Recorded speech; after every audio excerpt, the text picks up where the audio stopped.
தளபதி விஜய் அவர்கள் அரசியல் சினிமா அப்படின்னு ரொம்பவே பிஸியாக இருக்காரு. அதனால பாத்தீங்கன்னா முழுமையான அரசியல்வாதியாக மாறப்போவதாக அண்மையில் அறிவிப்பெல்லாம் வெளியாச்சு. அதாவது தன்னுடைய கடைசி படத்தை முடித்த கையோடு அரசியல்ல முழுமையாக களமிறங்க உள்ள அப்படின்ற அறிவிப்பை அண்மையில வெளியிட்டாரு. இதனடுத்து பாத்தீங்கன்னா தற்போது தளபதி 29வது படம் தான் விஜய் சாருடைய கடைசி படமாக இருந்துட்டு இருக்கு. இதன் படப்பிடிப்பு தற்போது சென்னையில மிக முக்கிய இடத்துல நடந்துட்டு இருக்கா. இது ஒரு பக்கம் இருக்க, தற்போது தளபதி விஜய் அவர்களுடைய குடும்பத்தை பற்றிய ஒரு தகவல்கள் சமூக வலைதளங்கள்ல வைரலா போயிட்டு இருக்கு. கடந்த 2 அல்லது 3 வருடங்களாகவே சங்கீதா, தளபதி விஜய் ஆகிய 2 பேருமே பொதுவெளியில காணப்படுறது கிடையாது. சங்கீதா அவர்கள் அண்மையில கூட முரசொலி செல்வம் அவர்களுடைய இறுதி அஞ்சலில கலந்து கொண்டாங்க. அதன் பின்பு அவங்கள ரசிகர்கள் எந்த ஒரு விழாக்கள்லையுமே பார்க்கல.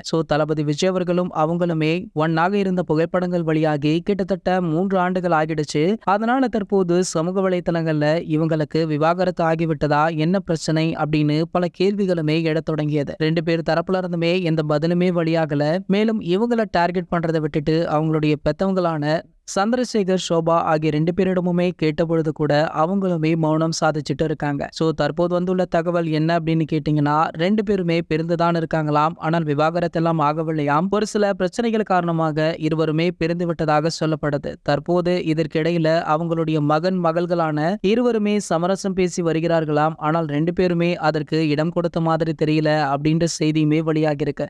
கூடிய விரைவிலேயே இவங்க 2 பேரும் ஒன்று சேர வேண்டும் அப்படின்னு தளபதி ரசிகர்களுமே சோஷியல் மீடியா வேண்டுகோளுமே விடுத்துட்டு இருக்காங்க. இது போன்ற தளபதியை பற்றி வெளியாகிற அனைத்து செய்திகளுமே நீங்கள் உடனே தெரிஞ்சுக்க நம்மளுடைய செய்தி துளிகள் அப்படின்ற நம்ம சேனலை சப்ஸ்கிரைப் பண்ணிக்கோங்க.